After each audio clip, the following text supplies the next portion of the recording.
What is going on, everyone? It is May 1st, 2020, vlog number 8. It is the morning. It is coffee time, and I'm going to keep today pretty chill for this vlog and talk about a topic that always pops up in my DMs, on podcasts, and when I meet people in person. And it is how I grew my Instagram account to a very big number. I'm no expert at this topic. I think I've just been living it. So I will go through some of the tips and things I've done to help grow my account. So if you're at home and I always say at home now because I think we've been at home. If you're trying to grow your account or your personal brand, hopefully some of these tips will help. A little background on my account: February 2017, I started Joetherapy, brand new account. And then January 1st, 2019, I hit 1 million followers. So pretty short time, a lot of people, and I did a lot of stuff in between that time to try to get some good engagement on my account.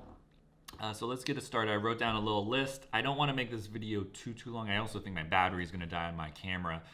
So I'll try to make this about 5 to 10 minutes long, just a quick little nugget of information on each topic. So the first thing is content. Content is king. How much value does your content bring to your audience? So for me, my content is good for people who are tight, who might be feeling some pain or discomfort, maybe trying to enhance athletic performance. So that brings a lot of value to those types of people, and I feel like there's a lot of people who fall into that category. So I think that's why a lot of my follower count has grown so quickly, because there's just so many of those types of people out there. So for example, you just have to find what brings the most value to your audience. Someone on my last YouTube video, it was the one on how I edit my Instagram videos. He's a baseball coach, so for him, maybe it's doing swing technique drills, how to get ready for a game. So all of that stuff, if you put that on his social media, it's going to help so many people who are trying to get better at baseball. It brings value to that person. So you just got to find what works best for you in your industry. It could be a chef putting out recipes, new recipes. If you're like a hairdresser, how to style your hair, I don't know. But it has to bring value. If you're like a prankster, that brings value to someone because they find it entertaining. So you can literally figure something out for everything. So number one is content. Number two is consistency. If you got to have these two things, especially on things like Instagram. Consistency, usually I post minimum 1 time a day. I usually do twice a day, and I've actually done 3 times a day at one point. And the reason why is every time you put a piece of content out on the internet, it gives the ability or the opportunity for someone to see it. And you never know who's watching your content, and one person can change maybe your life. When I first started my account, I had maybe 2,000-3,000 followers, and I was starting my massage therapy business in Orlando. And one trainer saw that I was doing sessions. He liked what I was putting on social media, that type of technique. And he came in for a session, loved it, and he referred 10 of his clients to me. And back then I had no money, I had basically no clients. So that really changed the whole game for me. So I went from having a couple clients to having 15 clients. And if one of those clients refers 1 or 2 people, and that happens multiple times, then it could blow up whatever business you have. So consistency, you never know who's watching your content. So consistency is key, especially on things like Instagram, where you can post something on Monday and on Friday there's 0 engagement, no one's watching it. So you always have to be consistent with just putting pieces of content out there.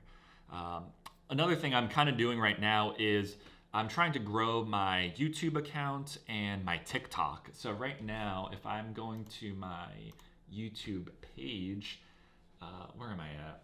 I have 32,800 subscribers on my YouTube, but I'm trying to post daily on my YouTube account with the vlog and some other content. So hopefully it grows, and I'm curious to see, if I look back at this, where my account will be in maybe 6 months to a year. Also TikTok, I'm a little late to the game on TikTok, but I decided, you know what, let's start throwing some content out there. And I haven't been pushing my Instagram to my TikTok, so there's almost like I'm starting over. And I'm just curious to see how I can grow it without pushing my current following on Instagram to TikTok. Um, so if you can see that, I'm at 2,973. Hopefully, this is what people do on YouTube to focus it. So hopefully you can see that 2,973 followers, and that's grown probably like 1,500 followers in the past week. And this is just by posting once, twice, 3 times a day on TikTok. So again, I'm gonna try to keep it daily on that one too, and see where it goes in in a couple months. So consistency. So already doing this already with my other channels and seeing growth. Pretty cool. Yeah, 268 new subscribers on YouTube this week, which is awesome. So consistency. Number 3 is collaborations. All these start with C's.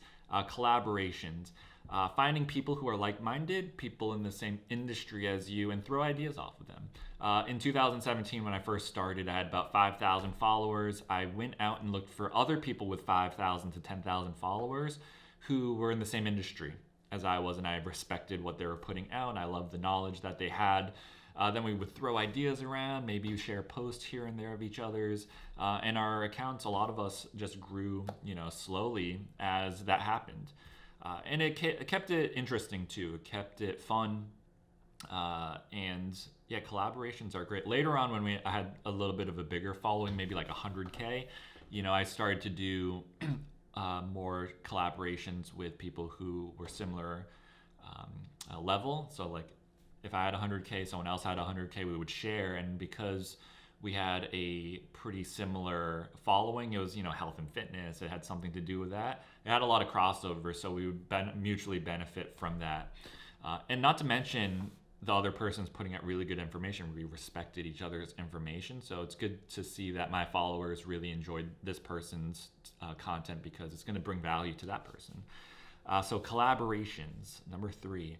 Podcasts. I didn't realize how big of a deal podcasts were until I came out with my book. So when I was doing marketing for my book, I had to do a lot of podcasts, and podcasts are great, especially if someone has a decent following on their podcast, because those people are very invested in that person, because they're going to sit down and listen, or drive and listen to a full hour podcast of someone.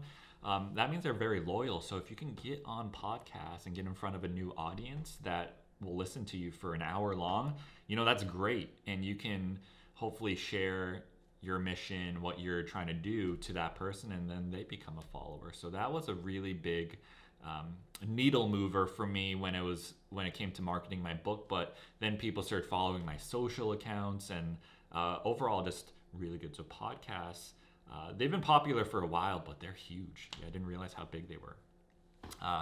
And then I had the 5th thing on here, but it doesn't really apply to Instagram, so I'll skip that one. One thing I wouldn't concentrate as much at the beginning. I think make sure your content is key. Content is always going to be key. Make sure you have that down perfect. If you don't see any traction in a month, 2 months, then you probably have to switch it up a little bit, because it's probably not hitting and giving as much value as you think you're giving. The other thing is things like hashtags and times to post, I think those are overblown sometimes. I think there's too much emphasis on that. So a lot of people ask me about, when's the best time to post? Like, what hashtags are you using? Very, things that I don't think are as important. Of course, if you're in the US, don't post at like 3 in the morning. But if you post from like 7 a.m., 9 a.m., noon, I don't think it's going to make that big of an impact. And same with hashtags. I think people have subpar content, and all they concentrate is like, what's the magic hashtag? And I'm like, well, your content is garbage. Concentrate on that first, and then use hashtags just because it's probably not going to hurt you anyways. I think that's going to be it for today's vlog. If you have any questions about the social stuff, doing a vlog a day, at least for 30 days. So, throw it in the comments. I can talk about it on another chill day.